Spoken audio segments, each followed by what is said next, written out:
अस्सलामुअलैकुम। आज इस वीडियो में हम बात करेंगे सियाटिका के हवाले से। अगर आप या आपके इर्द-गिर्द किसी भी पर्सन को लो बैक पेन का सामना करना पड़ रहा है और ये पेन जो है वो रेडिएट होकर उसकी टाँगों की तरफ जा रही है, तो ये वीडियो आपके लिए बहुत ज़्यादा इम्पोर्टेंट होने वाली है। आप जब भी लो बैक पेन की कंप्लेंट लेकर किसी भी डॉक्टर के पास जाते हैं, तो डॉक्टर आगे से डायग्नोज़ करता है कि आपको तो सियाटिका है। तो आप में से बेशुमार लोग जो हैं वो इस वजह से परेशान हो जाते हैं कि सियाटिका होता क्या है और सियाटिका का ट्रीटमेंट क्या होता है।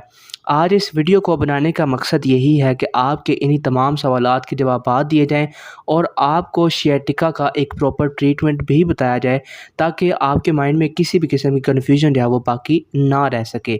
और अगर अभी तक आपने हमारे चैनल को सब्सक्राइब नहीं किया, तो सब्सक्राइब कर लें और बेल आइकन को प्रेस कर दें, ताकि हर न्यू आने वाली वीडियो का नोटिफिकेशन आप तक पहुंचता रहे। तो अब हम बगैर टाइम वेस्ट किए अपनी वीडियो को आगे कंटिन्यू करते हैं। सबसे पहले हम डिस्कस करते हैं कि सियाटिका होता क्या है। सियाटिका बेसिकली ये एक ऐसी डिज़ीज़ है जिसमें हमारी सियाटिक नर्व जो है वो कंप्रेस हो जाती है। सियाटिक नर्व बेसिकली ये एक लॉन्गेस्ट नर्व है जो कि हमारे लोअर लिम्ब को नर्व सप्लाई कर रही होती है। अब सियाटिक नर्व जो है या तो वो अपने रूट के लेवल के ऊपर कंप्रेस होगी, या फिर वो अपने कोर्स में किसी भी लेवल के ऊपर कंप्रेस हो सकती है, जिस वजह से हमें सियाटिका के सिम्टम्स जो हैं वो देखने को मिलते हैं। तो इस दौरान क्या होता है कि ऐसे पेशेंट्स जिनकी सियाटिक नर्व जो है वो कंप्रेस हो जाती है, तो ऐसे पेशेंट्स को शूटिंग पेन होती है लो बैक पेन के साथ-साथ, या तो किसी एक टाँग में या फिर दोनों टाँगों में। और इसके साथ-साथ ऐसे पेशेंट्स जो है वो ये भी कंप्लेंट कर रहे होते हैं कि उनकी एक टाँग या फिर दोनों टाँगें जो हैं वो सुन्न हो रही हैं, या फिर उनकी दोनों टाँगों के अंदर या फिर किसी एक टाँग के अंदर सुइयाँ चुभ रही हैं। तो ऐसे पेशेंट्स को चाहिए कि वो फ़ौरन किसी डॉक्टर के साथ कंसल्ट करें और इस चीज़ को सीरियस लिया जाए। इसी कंडीशन को हम कहते हैं सियाटिका। नेक्स्ट हम डिस्कस करते हैं काज़ेज़ ऑफ सियाटिका। सियाटिका के वैसे तो बेशुमार काज़ेज़ हैं, लेकिन आज इस वीडियो में हम कुछ मेन काज़ेज़ जो हैं उनको हम डिस्कस करने वाले हैं। और तो अब हम डिस्कस करते हैं कि वो कौन-कौन सी काज़ेज़ हैं। Number 1 L4, L5, L5, S1 disc bulge. L4, L5, L5, S1 के लेवल के ऊपर जब डिस्क बल्ज होता है, तो उससे भी हमें सियाटिका के सिम्टम्स जो हैं वो देखने को मिलते हैं। अब हम डिस्कस करते हैं कि डिस्क बल्ज क्या होता है।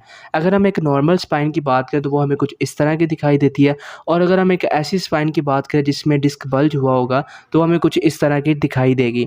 अगर हम एक नॉर्मल डिस्क की बात करें तो वो हमें कुछ इस तरह की दिखाई देती है, जिसके सेंटर में न्यूक्लियस पल्पोसिस होता है और साइड्स में एनोडस फाइब्रोसिस होता है। जब एनोडस फाइब्रोसिस जो है वो वीक हो जाता है, तो उससे क्या होता है कि न्यूक्लियस पल्पोसिस जो है वो मूव करता है उस वीक एरिया की तरफ। वहाँ पर एक बैलून लाइक अपीयरेंस बन जाती है, जिसे हम कहते हैं डिस्क बल्ज। अब वो जो डिस्क बल्ज होती है वो इरिटेट करता है नर्व रूट्स को। जब सियाटिक नर्व के रूट्स जो हैं वो इरिटेट होती हैं, तो उससे क्या होता है, उससे हमें सियाटिका के सिम्टम्स जो हैं वो देखने को मिलते हैं। नेक्स्ट हम जिस काज को डिस्कस करने लगे हैं वो है रॉन्ग पोस्चर। हमारे पास बेशुमार ऐसे पेशेंट्स भी आते हैं जो कि सारा दिन बैठने की वजह से या फिर किसी ऐसे पोस्चर में रहने की वजह से उनको बैक पेन का सामना करना पड़ता है, और फिर वो उस बैक पेन को सीरियस नहीं लेते, जो कि फिर आहिस्ता आगे जो है वो सियाटिका में डेवलप हो जाती है। ठीक है? ऐसे पेशेंट्स जो कि रॉन्ग पोस्चर में बैठे रहते हैं ज़्यादा देर, तो ऐसे पेशेंट्स में भी हमें सियाटिका जो है वो देखने को मिलती है। नेक्स्ट हम जिस कंडीशन को डिस्कस करने लगे हैं वो है इम्प्रॉपर वेट लिफ्टिंग। हमारे पास बेशुमार ऐसे पेशेंट्स आते हैं जो कि इम्प्रॉपर वेट लिफ्टिंग की वजह से सियाटिका का सामना कर रहे होते हैं, क्योंकि पेशेंट्स को कोई गाइड नहीं कर रहा होता कि उन्होंने वेट लिफ्ट किस तरह करना है। या फिर कुछ ऐसे पेशेंट्स भी हमारे पास आते हैं जो कि जिम के अंदर बहुत ही ज़्यादा हद तक रॉन्ग वेट लिफ्टिंग करते हैं या बहुत ज़्यादा वेट लिफ्टिंग करते हैं, तो उस वजह से क्या होता है कि उनके अंदर भी हमें सियाटिका के सिम्टम्स जो हैं वो देखने को मिलते हैं। नेक्स्ट हम जिस काज को डिस्कस करने लगे हैं वो है एक्सीडेंट्स। हमारे पास बेशुमार ऐसे पेशेंट्स आते हैं जो कि आफ्टर एक्सीडेंट जिनको सियाटिका का सामना करना पड़ जाता है। क्या होता है कि या तो एक्सीडेंट के दौरान उनकी स्पाइन डैमेज हो जाती है, या फिर डिस्क जो है वो हर्निएट हो जाती है, या फिर डिस्क जो है वो स्लिप हो जाती है। इससे क्या होता है, जो नर्व रूट्स हैं सियाटिक नर्व की वो कंप्रेस हो जाती हैं। उनके कंप्रेशन होने की वजह से उनको सियाटिका के सिम्टम्स जो है वो देखने को मिलते हैं। ये थी वो इम्पोर्टेंट काजेज़ जो कि सियाटिका का सबब बनती हैं। नेक्स्ट हम डिस्कस करते हैं sign and symptoms of sciatica. कुछ ऐसे साइन एंड सिम्टम्स हैं जिनकी बेसिस पर हम ये डिसाइड करते हैं कि पेशेंट को सियाटिका है या फिर पेशेंट को सियाटिका नहीं है। तो अब हम डिस्कस करते हैं कि वो कौन-कौन से साइन एंड सिम्टम्स हैं। नंबर 1, लो बैक पेन और शूटिंग पेन, ऐसे पेशेंट्स जिनको सियाटिका हुई होती है तो उनको लो बैक पेन बहुत ज़्यादा सीवियर होती है और उसके साथ साथ उनको शूटिंग पेन होती है उनके लेग्स, बटक्स और थाई के एरिया में। तो ऐसे पेशेंट्स को चाहिए कि वो फ़ौरन किसी डॉक्टर के साथ कंसल्ट करें, या फिर अगर आपके इर्द गिर्द किसी भी पेशेंट को इस तरह की किसी भी प्रॉब्लम का सामना करना पड़ रहा है तो वो इस दिए गए नंबर पर रब्ता करके हमसे भी कंसल्ट कर सकता है। ऐसे पेशेंट्स जिनको सियाटिका का सामना करना पड़ रहा होता है वो हमें ये कंप्लेंट करते हैं कि उनकी एक टाँग या फिर उनकी दोनों टाँगें जो हैं वो सुन्न रहती हैं। ऐसे पेशेंट्स जिनको सियाटिका हुआ होता है तो ऐसे पेशेंट्स ये वो हमें कंप्लेंट कर रहे होते हैं कि उनकी टाँगों में सुइयाँ चुभ रही हैं। नेक्स्ट, कफ़ एंड स्नीज़ के दौरान ऐसे पेशेंट्स को बहुत ही ज़्यादा तकलीफ़ हो रही होती है, ठीक है? और फिर जब उनको कफ़ और स्नीज़ होती है तो उनको लो बैक पेन के साथ-साथ ये पेन जो है वो रेडिएट होकर उनकी टाँगों की तरफ भी जा रही होती है। तो ऐसे पेशेंट्स को चाहिए कि वो फ़ौरन किसी डॉक्टर के साथ कंसल्ट करें और उनको ये अपनी सारी कंडीशन जो है वो बताएँ ताकि उनका प्रॉपर ट्रीटमेंट किया जा सके। वॉकिंग पेनफुल होती है ऐसी पेशेंट्स के अंदर, वो एक से दूसरा कदम जो है उनके लिए उठाना बहुत ज़्यादा टफ़ हो जाता है और उसके साथ-साथ ऐसे पेशेंट्स जो हैं वो बहुत ज़्यादा मुश्किलात का सामना कर रहे होते हैं। कोई भी ऐसी मूवमेंट परफ़ॉर्म करते हैं जिस दौरान सियाटिक नर्व के ऊपर कंप्रेशन आ रहा होता है तो ऐसे पेशेंट्स को बहुत ज़्यादा तेज़ पेन जो है वो स्टार्ट हो जाती है। तो ऐसे पेशेंट्स को चाहिए कि वो फ़ौरन किसी डॉक्टर के साथ कंसल्ट करें ताकि उनकी इस पेन का फ़ौरन जो है वो ट्रीटमेंट किया जा सके। ये थे sign and symptoms of sciatica. Next हम डिस्कस करते हैं ट्रीटमेंट ऑफ सियाटिका। हमारे पास 80 टू 90% ऐसे पेशेंट्स आते हैं जिनको हम मेडिकेशन और फिजियोथेरेपी की हेल्प से ट्रीट कर लेते हैं, लेकिन 10 टू 20% हमारे पास पेशेंट्स ऐसे आते हैं जिनके लिए हमें सर्जरी की तरफ जाना पड़ता है। तो सबसे पहले मैं आपके साथ जिस ट्रीटमेंट को डिस्कस करने लगा हूँ वो है मेडिकेशन। मेडिकेशन में हम कुछ पेन किलर्स का इस्तेमाल करते हैं और उसके साथ साथ कुछ एंटी इन्फ्लेमेटरी मेडिसिन जो हैं हम उनका इस्तेमाल करते हैं।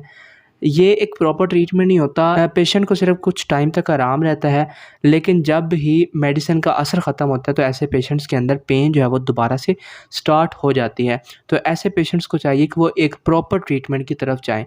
नेक्स्ट हम जिस ट्रीटमेंट के हवाले से डिस्कस करने लगे हैं वो है फिजियोथेरेपी। फिजियोथेरेपी में हम डिफरेंट मोडेलिटीज़ का इस्तेमाल करते हैं और उसके साथ-साथ हम पेशेंट को डिफरेंट एक्सरसाइज़ेज़ जो हैं वो रिकमेंड करते हैं, जिससे क्या होता है कि ऐसे पेशेंट्स को सियाटिका के सिम्पटम्स का सामना नहीं करना पड़ता और ऐसे पेशेंट्स जो हैं वो आहिस्ता-आहिस्ता बिल्कुल ठीक होना स्टार्ट हो जाते हैं।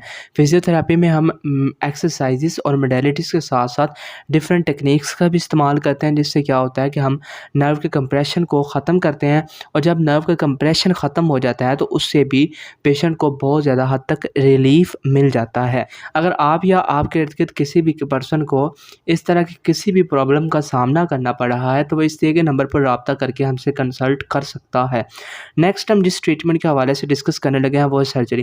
जिस तरह मैंने आपको पहले भी बताया कि हमारे पास 80 टू 90% ऐसे पेशेंट्स होते हैं जो कि फिजियोथेरेपी और मेडिसिन की हेल्प से ठीक हो जाते हैं, लेकिन 10 टू 20% हमारे पास ऐसे पेशेंट्स भी आते हैं जिनको हमें सर्जरी रिकमेंड करनी पड़ती है।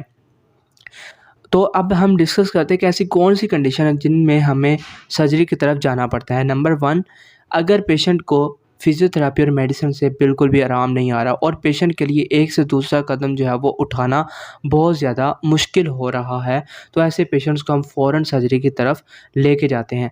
नंबर 2 पे जो हमारे पास कंडीशन आती है वो आती है डिस्क बल्ज हो गया बहुत ज़्यादा हद तक, या फिर डिस्क स्लिप हो गई है, तो परमानेंट कंप्रेशन आ रहा है सियाटिक नर्व के रूट्स के ऊपर, तो ऐसे पेशेंट्स को भी हम फ़ौरन सर्जरी रिकमेंड करते हैं। नंबर 3, ऐसे पेशेंट्स जिनके की सियाटिक नर्व पर कंप्रेशन होने की वजह से उनको फुट ड्रॉप के सिम्पटम्स भी देखने को मिल रहे हैं, तो ऐसे पेशेंट्स को हम फ़ौरन सर्जरी की तरफ लेके जाते हैं ताकि उनको मज़ीद कॉम्प्लिकेशन से बचाया जा सके। और सर्जरी को हम सबसे एंड पर चूज़ करते हैं, क्योंकि अगर हम बगैर सर्जरी के साथ फिजियोथेरेपी की हेल्प से अपनी पेन को ठीक कर सकते हैं तो फिर हमने सर्जरी की तरफ क्यों जाना है।